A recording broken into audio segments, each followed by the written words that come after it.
Hello guys and welcome to AppWiz. If you want to know how to see other people's best friends list on Snapchat, you're in the right place. Everyone knows that we can easily pin someone as a best friend on Snapchat.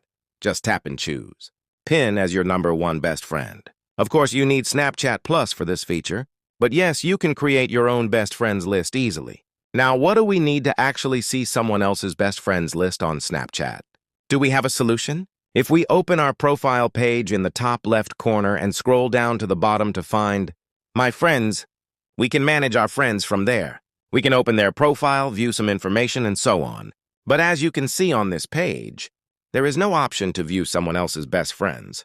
Snapchat doesn't provide that option directly. In fact, you can't even see their full friends list, so there's no way to interact with that information.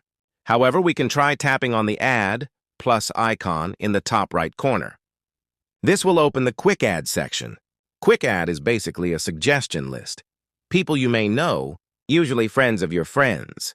Sometimes, people shown in this Quick Add list might be the best friends of your friends. So this is pretty much the only indirect way to get an idea of someone's best friends list on Snapchat. Hopefully this helped you out. If it did, make sure to like and subscribe.